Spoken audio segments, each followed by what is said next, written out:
Et pour continuer cette soirée en votre compagnie, un document très émouvant. L'histoire de 5 mamans et de leurs nouveau-nés qui ont en quelque sorte raté le début de leur histoire commune. Des exemples qui ne sont pas rares, puisque le saviez-vous, une femme sur 10 a du mal à établir le contact avec son bébé. La naissance d'un enfant est, dit-on, l'un des plus beaux moments de la vie. Alors, comment avouer, accepter que cet instant privilégié s'accompagne parfois d'une immense tristesse, de souffrance et d'un grand désarroi. Une équipe soignante composée de pédiatres, thérapeutes et infirmières a ouvert un service dit de maternologie en région parisienne. Là-bas, on ne parle pas de baby blues ni de dépression, mais de difficultés maternelles auxquelles on trouve des solutions. Maman Blues, c'est un reportage d'Elsa Margou, Valérie Lucas et Martine Alison. C'est un sourire qui voudrait dire au monde « Je suis une mère heureuse ». Mais voilà, ce bonheur tant espéré, presque légitime, le bonheur d'être maman, n'est pas venu. À la place, il n'y a qu'un grand vide et une immense détresse.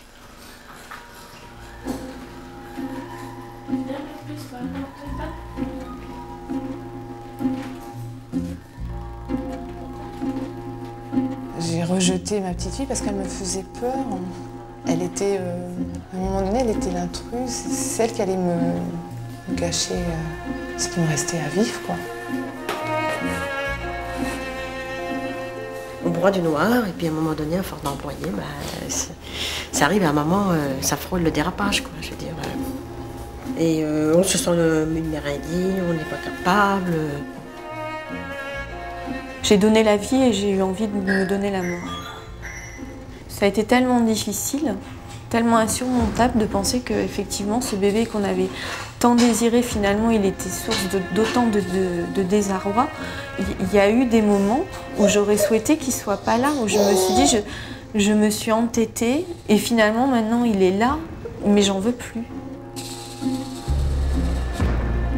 Je sais qu'à la maison, j'attendais toujours qu'elle dorme pour pleurer, pour me retirer.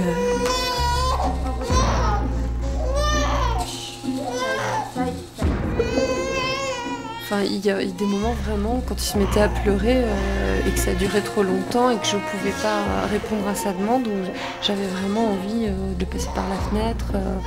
J'avais le sentiment, par moments, j'étais tellement mal, je supportais tellement plus ces cris, de devenir folle. On leur a dit baby blues, dépression, ça va passer. Mais où trouver les mots pour décrire l'incroyable déception d'une mère qui ne ressent rien pour ce petit étranger, son propre enfant?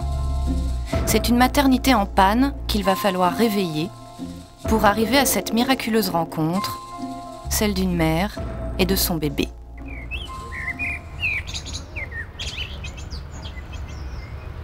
Ce petit pavillon caché au fond d'un parc est l'un des services pionniers de l'hôpital Charcot, en région parisienne.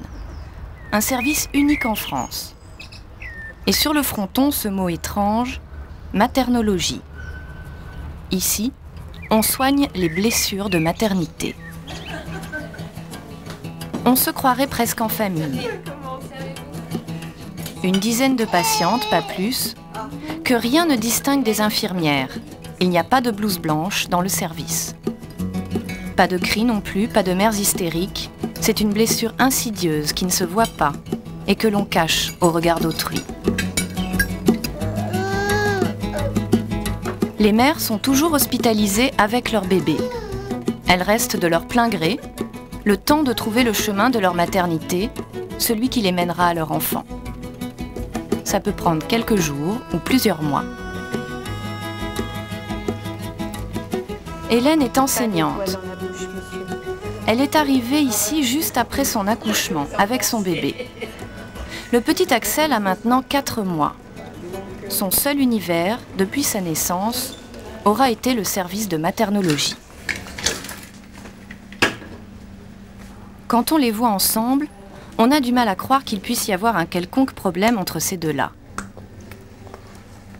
C'est bien, mon amour. Et pourtant, Hélène a besoin en permanence de la présence et de l'œil bienveillant des infirmières. Maman, elle préfère que tu sois comme ça? Tu préférais le laisser comme ça? Ben, on va voir ce qu'ils ont dit. Hein? Maman, elle préfère. D'accord, Axel? Si. Axel est le premier enfant d'Hélène, un bébé précieux, très attendu par elle et son mari après 2 ans de traitement. Et puis à la naissance, surgit cette angoisse impossible que rien ne pouvait laisser prévoir. J'ai pas compris ce qui m'est arrivé. Moi j'étais à la maternité, j'ai accouché, j'étais super bien. Et j'ai fait une grosse crise de baby blues 2 jours après l'accouchement. Et en fait, ça a été le démarrage de tout. Ensuite, à la maternité, j'ai plus dormi, j'arrivais plus à trouver mon sommeil. Et l'organisme a réagi en disjonctant, hein, on peut le dire comme ça. Et je suis arrivée ici, mais c'est pas moi qui l'ai demandé en fait. C'est que c'était pas l'autre alternative, c'était les urgences psychiatriques parce que j'avais complètement perdu les pédales. Et pour mon entourage, ça a été complètement incompréhensible ce qui m'arrivait. Dire à des gens que vous avez envie de mourir alors que vous venez de donner la vie, ça semble... c'est inhumain, quoi. C'est pas compréhensible et pourtant ça arrive. C'était comme, bon ben voilà, j'avais mis mon enfant au monde et moi il fallait que je disparaisse. Il prenait votre place presque. Oui, il y avait une rivalité à exister. Il y avait... si Axel vivait, je ne pouvais pas vivre. Vous pensez qu'il y aurait pu y avoir des conséquences graves si vous n'aviez pas rencontré un lieu comme celui-ci? Je pense que dans l'état dans lequel j'ai quitté la maternité, je serais devenue folle. Vraiment, je pense que l'alternative à ici, ça aurait été pour moi l'hôpital psychiatrique, tellement ça a été douloureux et difficile. Et j'ai même du mal à le réaliser en parlant, tellement on ne s'attend pas à ça. Et j'ai eu l'impression de devenir folle à la naissance d'Axel. Il y a des mots que l'on n'aime pas dans le service. Dépression ou instinct maternel. Des mots un peu fourre-tout qui ont empêché pendant longtemps une vraie réflexion sur ce qu'on préfère appeler ici la difficulté maternelle. On ne doit surtout pas parler de l'instinct maternel. C'est un mot extrêmement dangereux. Parce que si on laisse croire à l'instinct, premièrement, quelqu'un qui n'a pas l'instinct, qui ne le sent pas, l'instinct entre guillemets, va se dire « mais je suis la dernière des dernières ». Deuxièmement, si on laisse croire à l'instinct, est-ce que l'instinct, on peut le soigner, le corriger, le modifier comme vous modifieriez un bec de lièvre, par exemple? Est-ce que c'est possible? Est-ce qu'il y a une thérapeutique possible des instincts? Non. Par définition, non. Donc, on coince les gens dans quelque chose qui n'est pas de l'ordre du soin. Donc, on leur enlève l'espoir. Donc, non seulement on touche à l'identité, mais on enlève l'espoir.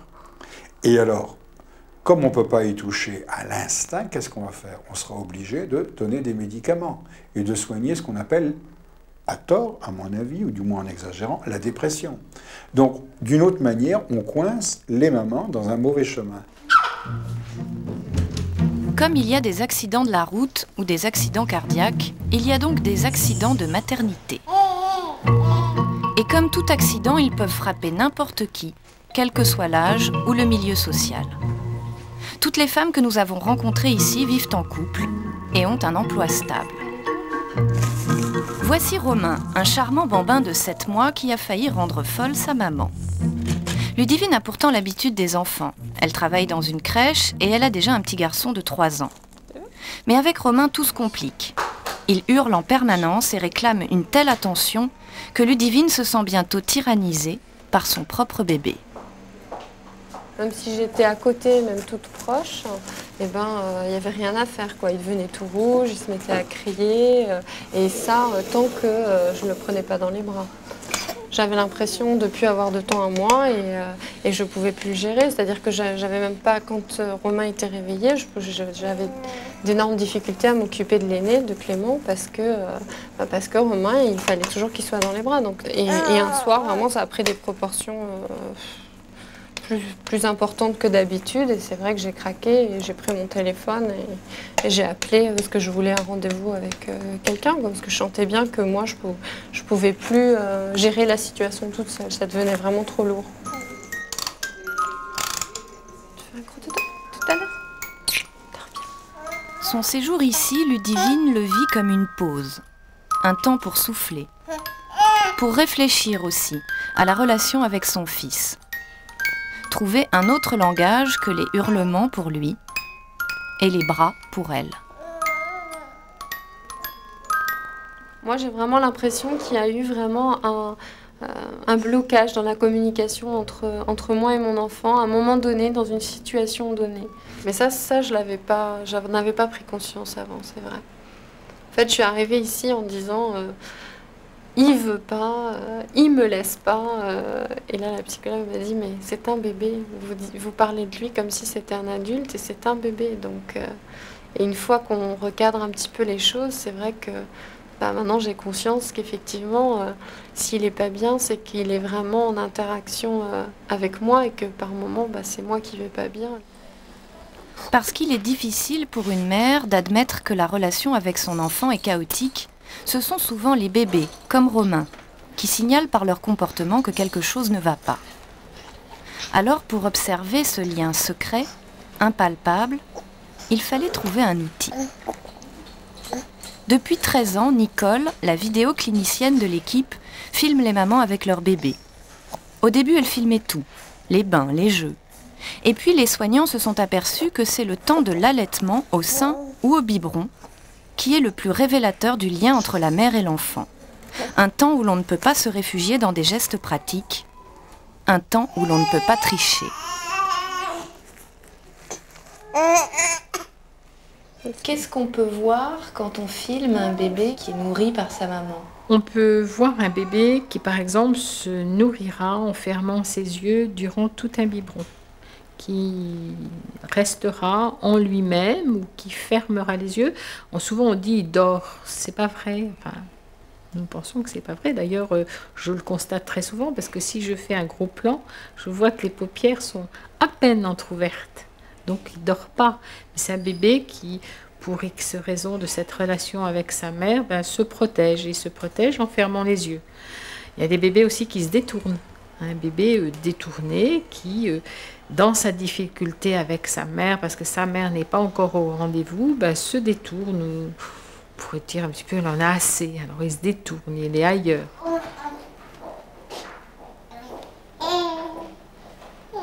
Oh, c'est joli ça. Alors, regardez, stop. Anne-Catherine. Oui, ça y est. Tu fais ? Bon, elle a un merveilleux sourire et elle prend sous son aile le front de son petit. Alors que vous avez des mamans en difficulté qui sont là à masser le front de l'enfant ou à le caresser en arrière avec presque violence pour qu'il boive, pour qu'il boive, pour qu'il boive. Chaque semaine, pédiatres, psychothérapeutes et infirmières analysent les vidéos de leurs patientes. Ce que l'on traque, ce n'est pas la maladresse naturelle d'une jeune maman, c'est le regard, le geste qui peut révéler un blocage. On s'est rendu compte d'une chose, c'est que l'allaitement est vraiment très révélateur. Et c'est révélateur de quoi? De la capacité du don. Et ce qui nourrit un enfant, ce n'est pas le lait qu'il prend, c'est le don qui accompagne ce lait. Don au sens, non pas au sens don d'organes, ou tout ça comme on dit maintenant, ou don d'argent. Le don au sens profond du terme, c'est cet élan-là qui nourrit l'enfant. Et au fond, c'est ça qu'on observe, dont on observe l'évolution depuis le début jusqu'à la fin. Et vous voyez, à la fin, le don, il est en place. Et on a des beaux visages, parce que quand on se donne l'un à l'autre, eh bien les visages s'éclairent, c'est automatique. Tu as trouvé une cassette, Nicole? Oui. Au bout de 13 années de pratique, l'équipe a appris à décrypter les images en apparence les plus anodines. Grâce notamment au ralenti, joliment surnommé le microscope de l'inconscient. On la commence là. Vous avez un bébé souriant, la maman l'appelle, il va vers elle, la maman l'attend avec un sourire. 10 secondes après, vous êtes dans la catastrophe, un bébé replié. Alors, on va le reprendre et on va l'explorer.